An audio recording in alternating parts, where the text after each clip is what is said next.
Welcome to only IAS. स्वागत है आप सभी लोगों का प्रीलिम बूस्टर न्यूज डिस्कशन में। आज है 4 फरवरी 2022। तो आइए देख लेते हैं कि ऐसे कौन से इंपॉर्टेंट आर्टिकल्स हैं जो आज हम कवर करने वाले हैं। इसके पहले कि हम आगे बढ़ें, थोड़ी सी जानकारी लेते हैं तेजस के बारे में। Hard work beats destiny. इस कोर्स के जरिए आप 250 से अधिक घंटों के वीडियो लेक्चर्स में अपने प्रीलिम्स 2022 की प्रिपरेशन कर सकते हैं। एनसीईआरटी की जो भी इंपॉर्टेंट टॉपिक्स हैं वो आपके इस कोर्स में कवर हो जाएंगे। प्रीलिम्स की स्ट्रेटजी को संज्ञान में लेकर आपकी क्लासेस को प्रिपेयर किया गया है। 500 दिनों का सब्जेक्ट वाइज करंट अफेयर्स का लेक्चर इसमें इंक्लूड कर दिया गया है। रेगुलर टॉपिक बेस्ड टेस्ट होंगे। 15 फुल लेंथ टेस्ट भी इसका हिस्सा है। प्रीलिम्स का स्टडी मटेरियल और डेडिकेटेड मेंटोरशिप इंपॉर्टेंट पार्ट है। अगर आप इस कोर्स को अवेल करते हैं तो सीसैट के लेक्चर्स आपको फ्री ऑफ कॉस्ट मिल जाते हैं। इन कोर्सेज को अवेल करने के लिए आपको जाना होगा video.onlyas.in पे, या फिर आप कॉल कर सकते हैं किसी डाउट के लिए 7007931912 पे, या फिर मेल कर सकते हैं info@onlyas.com पे। तो अब हम बढ़ते हैं आगे और बात करते हैं सेफ्रॉन बाउल प्रोजेक्ट के बारे में। सेफ्रॉन का मतलब होता है केसर, जिसका इस्तेमाल मल्टीपल पर्पज से किया जाता है और इसकी अच्छी खासी कीमत मिल जाती है जो भी लोग इन्हें उगाते हैं।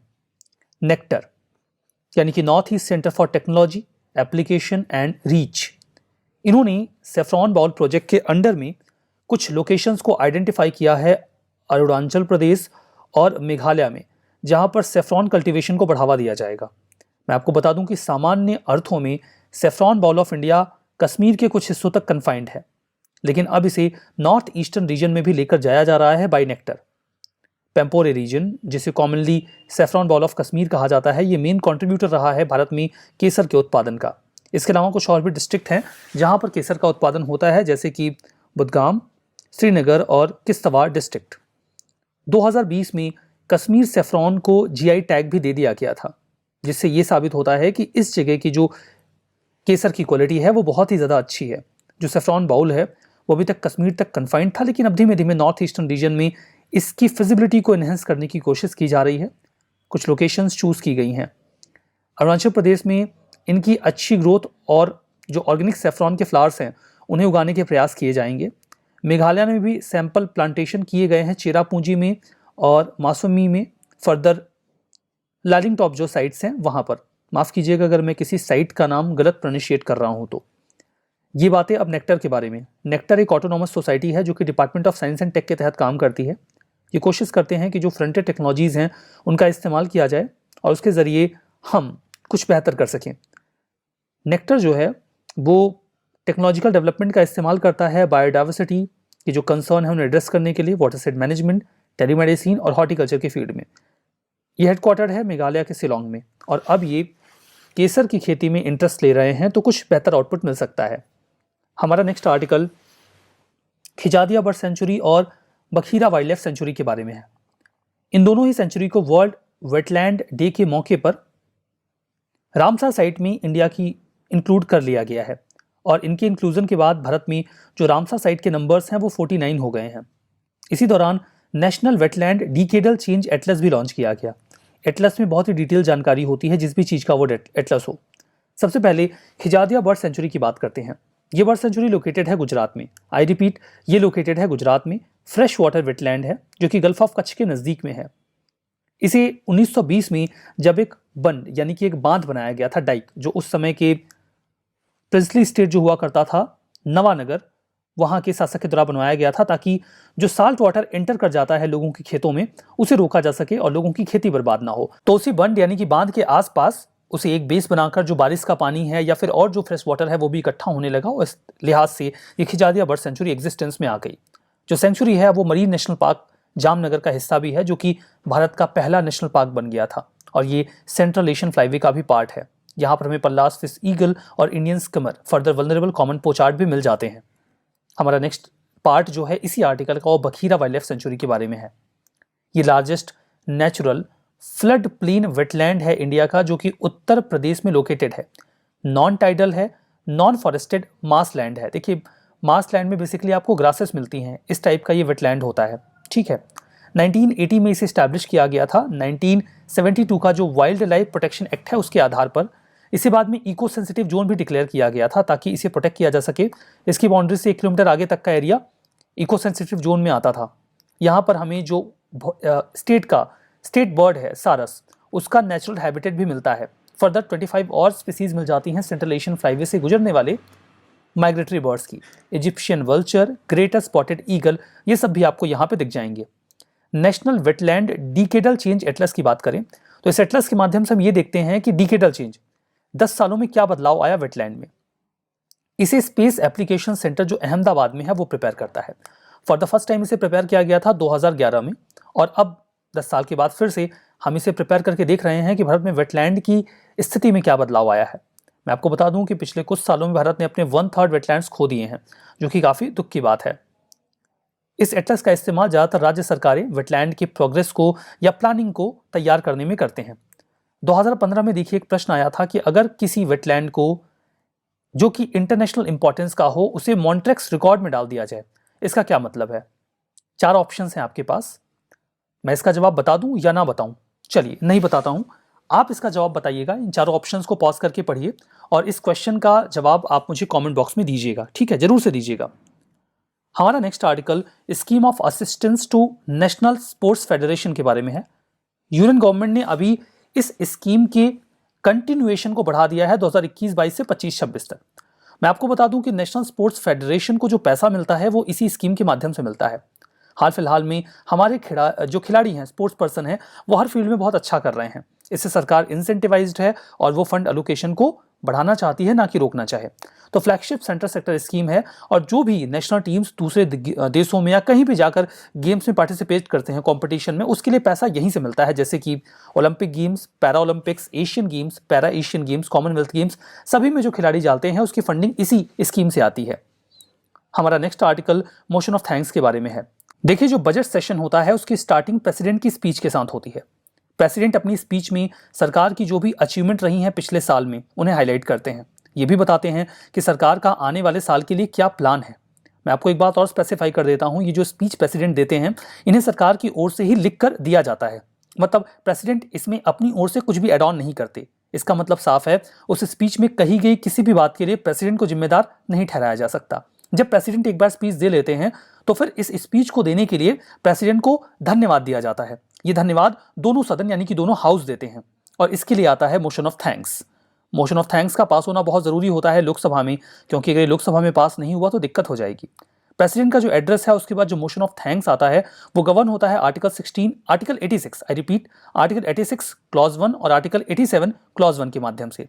और इसका आधार बनता है रूल 16 एंड 24, जो कि rules of procedure and conduct of business in Lok Sabha में है, उससे। ये जो एड्रेस है इसके बाद मोशन ऑफ थैंक्स आता है। जो रूलिंग पार्टी के एमपीज हैं वो उसे प्रपोज करते हैं, और उसके बारे में जो अपोजिशन पार्टीज हैं वो अमेंडमेंट भी सजेस्ट कर सकते हैं। जैसे मोशन ऑफ थैंक्स जब आएगा तो सभी लोगों को उस पर वोट करना होता है। अपोजिशन पार्टी के लिए एक मौका होता है, वो ये कहते हैं कि आपने प्रेसिडेंट की स्पीच में ये बात लिखवाई जिससे हम सहमत नहीं हैं, तो आप इस मुद्दे को, इस बात को उस स्पीच में से हटवाइए, उसके बाद हम थैंक्स बोलेंगे। ऑल्दो ये सारा प्रोसेस जो है वो स्पीच के बाद ही होता है कि आप उस डॉक्यूमेंट में से इसको हटवा दीजिए, उसके बाद हम इस मोशन ऑफ थैंक्स पे समर्थन देंगे या प्रेसिडेंट को थैंक्स बोलेंगे। अगर ये मोशन किसी भी वजह से डिफीट हो जाता है या ये पास नहीं हो पाता है तो माना जाएगा कि सरकार के पास मेजोरिटी नहीं है और सरकार गिर जाएगी। सामान्य सी बात है, अगर आप मोशन ऑफ थैंक्स पास नहीं करवा पा रहे हैं तो आपके पास मेजोरिटी नहीं है लोकसभा में, और जो सरकार अपने प्रेसिडेंट को थैंक्स तक नहीं बोल सकती वो पूरा देश कैसे चलाएगी। And that is the reason कि अगर ये पास नहीं होता है लोकसभा में, आई रिपीट, तो सरकार गिर जाती है। राज्यसभा का क्या मामला है, राज्यसभा में अगर ये पास नहीं भी होता है तो कोई फर्क नहीं पड़ता, लेकिन इससे एम्बेरसमेंट होती है सरकार की। इसीलिए सरकार कोशिश करती है कि अपोजिशन पार्टी की जो भी कंसर्न्स हैं उन्हें एड्रेस कर दिया जाए और at least motion of thanks दोनों ही सदनों में पास हो जाए। लोकसभा में पास होना जरूरी है, अगर नहीं पास होता है तो नो कॉन्फिडेंस मोशन माना जाएगा इसे, और राज्यसभा में पास ना हो तो एम्बेरसमेंट होती है। इसीलिए सरकार अमेंडमेंट्स एक्सेप्ट करके राज्यसभा में भी इसे पास करवाने की कोशिश करती है। लिमिटेशन यही है कि मेंबर्स किसी ऐसे मुद्दे पर बात नहीं कर सकते मोशन ऑफ थैंक्स के दौरान जिसके लिए सेंट्रल गवर्नमेंट सीधे सीधे जिम्मेदार ना हो। फर्दर मोशन ऑफ थैंक्स को लेकर जो भी डिबेट होती है उसमें प्रेसिडेंट का नाम नहीं लिया जा सकता। एज आई टोल्ड यू कि प्रेसिडेंट इसमें अपनी ओर से कुछ भी नहीं बोलते, जो उन्हें लिख के दिया जाता है वो वही बोलते हैं, तो कहीं गई किसी भी बात के लिए वो जिम्मेदार नहीं होते। पासेज, इसका हाउस में पास होना जरूरी है। लोकसभा में अगर ये पास ना हो तो सरकार गिर जाएगी, राज्यसभा में पास ना हो तो एम्बेरसमेंट होती है, और लोकसभा में पास ना होने की स्थिति को नो कॉन्फिडेंस मोशन के इक्विवेलेंट ही माना जाएगा। मोशंस पे प्रश्न आते हैं। नो कॉन्फिडेंस मोशन पे प्रश्न आया था 2014 के प्रीलिम्स में। पहला स्टेटमेंट ये है कि नो कॉन्फिडेंस मोशन हमारे कॉन्स्टिट्यूशन ऑफ इंडिया में कहीं नहीं मेंशन किया गया है, और दूसरा ये है कि इसे केवल लोकसभा में ही इंट्रोड्यूस किया जा सकता है। आपको बताना था कौन सा सही है कौन सा गलत। अब इसका जवाब मैं आपको बता ही देता हूं, दो के दोनों ही स्टेटमेंट जो गिवन है वो करेक्ट हैं, तो सही आंसर आपको निकल के आएगा सी। हमारा next article Indus water treaty के बारे में है। परमानेंट इंडस कमीशन की मीटिंग साल में एक बार होनी चाहिए, ड्यू है, लेकिन अभी तक कोई शेड्यूल नहीं आया। इंडस वाटर ट्रीटी 1960 में साइन की गई थी, जिससे इंडस नदी और उसकी जो ट्रिब्यूटरीज हैं उनके पानी का बंटवारा भारत और पाकिस्तान में किया गया था। इस ट्रीटी को ब्रोकर्ड किया गया था वर्ल्ड बैंक के द्वारा, मतलब इसी ने इस ट्रीटी को करवाया था। इसके पहले कि हम आगे बढ़ें, इस ट्रीटी में शामिल 6 नदियों की लोकेशन देखते हैं। ये है रिवर इंडस, ये है झेलम, यहां भी झेलम ही आ रही है, ये है चेनाब, ठीक है, ये है रावी, ये है ब्यास और ये है सतलुज।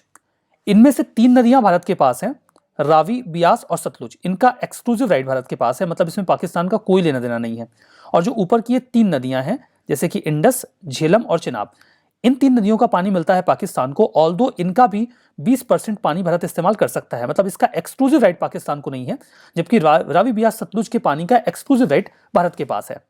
तो इन नदियों की लोकेशन आपने देख ली, कौन सी नदियां शामिल हैं वो मैंने आपको बता दी हैं। देखिए, इसके तहत जो ईस्टर्न नदियां हैं, जैसे कि रावी, ब्यास, सतलुज, जो भारत के पास हैं, एक्सक्लूसिव यूज के लिए अवेलेबल हैं। इंडस, झेलम, चेनाब पाकिस्तान के पास हैं। इस पानी का 20% हिस्सा इंडिया नॉन कंजम्पटिव नीड्स के लिए कर सकता है, जैसे कि इरिगेशन, स्टोरेज और इलेक्ट्रिसिटी प्रोडक्शन, मतलब कि बिजली बनाने के लिए भारत इन नदियों का इस्तेमाल कर सकता है। हालांकि कुछ डिजाइन एंड ऑपरेशन का क्राइटेरिया है जो इस कमीशन के द्वारा ही ऑपरेट किया जाता है। बात करते हैं इस कमीशन की। ये एक बायलैटरल कमीशन है जिसमें भारत और पाकिस्तान दोनों के ही मेंबर्स होते हैं। इंडस वाटर ट्रीटी 1960 के तहत इसे बनाया गया। इन्हें साल में एक बार मिलना होता है, एक बार इंडिया में, दूसरी बार पाकिस्तान में। इनका काम ये होता है कि दोनों ही सरकारों को कोई समस्या है अगर इस ट्रीटी के बारे में, तो उसे स्टडी करना, रिपोर्ट को जांचना। डिस्प्यूट होता है पानी की शेयरिंग को लेकर, तो उसे रिजॉल्व करना। टेक्निकल विजिट करना प्रोजेक्ट्स को लेकर जो इन नदियों पे बनाए जा रहे हैं, और 5 साल में एक बार टूर करना इन सभी नदियों के आसपास के जो प्रोजेक्ट्स हैं उन पर, कि कहीं पानी की बंटवारे को लेकर कोई दिक्कत तो नहीं है। हमारा नेक्स्ट आर्टिकल इलेक्टोरल बॉन्ड्स के बारे में है। इन बॉन्ड्स की मदद से कोई भी व्यक्ति, कोई भी कॉर्पोरेशन किसी पॉलिटिकल पार्टी को डोनेशन दे सकता है। एक इलेक्टोरल बॉन्ड 1213 करोड़ के बेचे गए एसबीआई के द्वारा, मतलब इतने के इलेक्टोरल बॉन्ड्स निकले हैं जो पैसा पॉलिटिकल पार्टीज को जाएगा। इलेक्टोरल बॉन्ड एक फाइनेंशियल इंस्ट्रूमेंट है जिसका इस्तेमाल पॉलिटिकल पार्टीज को डोनेशन देने के लिए किया जाता है। ये 1000, 10,000, 1 लाख, 10 लाख और 1 करोड़ के मल्टीपल्स में जारी होते हैं। इनकी कोई मैक्सिमम लिमिट नहीं है। केवल state bank of India he in bonds को बेच सकता है और कोई भी व्यक्ति इसे खरीद सकता है।